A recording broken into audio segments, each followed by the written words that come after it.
same All right, time. some new information coming in. Report from Associated Press of a large plane crashing in western Pennsylvania. This is according to officials at the Somerset County Airport. A large plane crashing in western Pennsylvania. We had that plane crash. I'm sorry, go ahead, Skip. Say it again. Repeat, please, Skip. I'm saying somebody may have made that horrible decision to go ahead and take the plane down.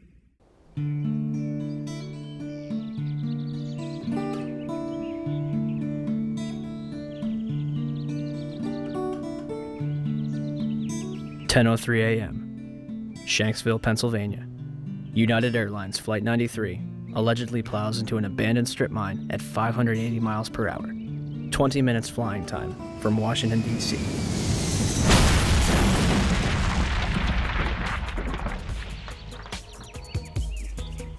Originally, the official story is that passengers on board the plane overthrew the hijackers and sacrificed themselves to prevent further casualties. The 9/11 Commission will later conclude that hijacker Ziad Jarrah, anticipating a cockpit overthrow, crashes the plane into the ground. Debris from Flight 93 was found considerable distances from the crash site. The debris here is spread over a 3 to 4 mile radius, which has now been completely sealed off and is being treated, according to the FBI, as a crime scene.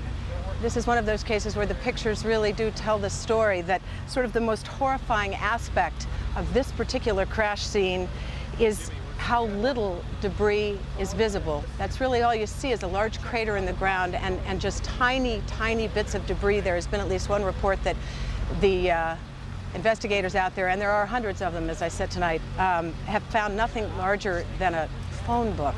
Well, Darren, in the last hour or so, the FBI and the state police here have confirmed that they have cordoned off a second area about 6 to 8 miles away from the crater here where this plane went down. This is apparently another debris site, which raises a number of questions. Why would debris from the plane, and they identified it specifically as being from this plane, why would debris be located 6 miles away? Could it have blown that far away? Seems highly unlikely. Almost all the debris found at this site is within 100 yards, 200 yards away. So it raises some questions. We don't want to over-speculate, of course. It seems to me, from covering a number of plane crashes on the scene, that if nothing else, you can say this is not typical for a plane crash to be spread across an area this large. It certainly doesn't make sense because most of the debris has been found in a very compact area, within 100 yards, 200 yards, maybe a little beyond that. And then all of a sudden they're telling us 6 miles away they have another concentration of debris. They say it's very small pieces. Most of these are very small pieces. Most of the pieces here are no bigger than the size of a briefcase, they say, and the pieces 6 miles away, maybe even smaller than that. Did they find a plane in Shanksville? Within the last hour. I want to get quickly to Chris Kanicki. He was back there just a couple of minutes ago, and Chris, I've seen the pictures. It looks like there's nothing there except for a hole in the ground. Basically, that's right. The only thing you could see from where we were was a big gouge in the earth and some broken trees. From where we could see, there wasn't much left. Any large pieces of debris at all? No, there was nothing that you could distinguish that a plane had crashed there. Smoke, fire? Nothing. It was absolutely quiet. It was actually very quiet. Nothing going on down there, no smoke, no fire, just a couple of people walking around. They look like part of the NTSB crew walking around looking at the pieces. How big would you say that hole was? From my estimates, I would guess it was probably about 20 to 15 feet long and probably about 10 feet long, or 10 feet wide. What could you see on the ground, if anything, other than dirt and ash? And you couldn't see anything. You could just see dirt, ash, and people walking around, broken trees. From the Somerset County coroner to the mayor of Shanksville, almost every eyewitness would remark how little of the plane and its passengers remained. But when I got there, I wondered to myself, where is it? There was just, the plane was just totally disintegrated. The only thing we didn't see were people. Nothing to indicate that that there was even anybody on the plane. I remember asking a state trooper that was there to be sure, is that where the plane went down? It was so hard to tell because there was nothing around. The Pennsylvania state website puts it best. It is difficult to believe that a 757 plunged into the ground with such force that the plane literally disintegrated and created a still, smoldering crater.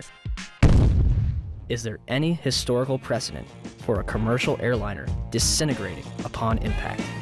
The emergency services realize their task is hopeless. John Heavey and his team confront the horror of the scene. The twisted wreckage of 191 lies scattered for hundreds of meters. Debris has smashed into the trailer park, destroying 5 homes. In 1988, Pan Am 103 exploded in mid-air over the town of Lockerbie in Scotland, killing 270 people. Terrorists checked a bag containing a bomb into the hold, but didn't board the plane. The sea below them is on fire.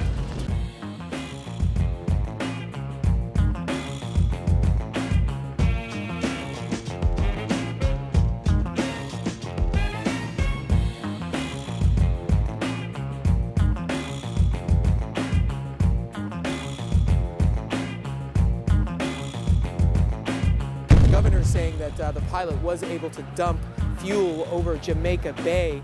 It immediately veered over to the right, and it came nose down, only a block away from where I was working. And the room just exploded. My daughter got blown through the patio doors.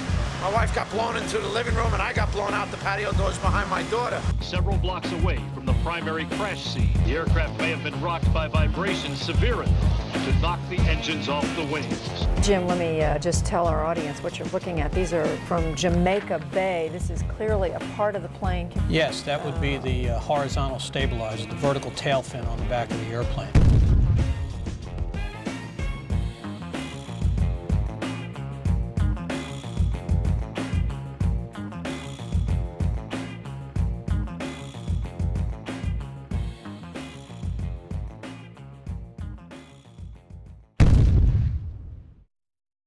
In 2006, during the trial of Zacharias Moussaoui, the FBI managed to provide a multitude of evidence that appears to have survived a catastrophic crash in near pristine condition.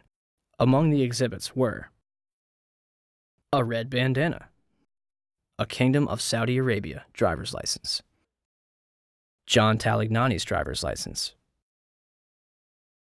and flight attendant Cece Lyle's personal effects, including her driver's license and Marriott hotel card. Although a 757 managed to obliterate itself upon impact, paper and fabric managed to survive without a scratch. They also released pictures of an engine and 2 pieces of fuselage. It is not specified where those were found. Once again, the FBI stepped in to supervise every aspect of the investigation. They repeatedly denied family members' requests to listen to the cockpit voice recorder. The FBI gave in on April 18, 2002, as long as the victims' relatives didn't talk about it. And for some reason, the last 3 minutes were unaccounted for. No explanation has been given. Even after Zacharias Moussaoui's sentencing, the actual cockpit voice recorder has yet to be released. The 9/11 Commission concludes that the military was not informed of Flight 93 until 10:07, minutes after it had crashed. We heard the explosion. Actually, our power had gone off, and then we felt a tremor. We had just gotten up, and the next thing I know, it sounded like a missile came across our house. I mean, they were going that fast. It was flying. It was coming from that direction. I have no idea what it was. Oh no, it wasn't. It wasn't the aircraft that crashed. No, it's hard for me to believe that they did not know about that aircraft until 10:07. That's difficult for me to believe. Despite the discussions about military assistance, no one from FAA headquarters requested military assistance regarding United 93, nor did any manager at FAA headquarters pass any of the information it had about United 93 to the military.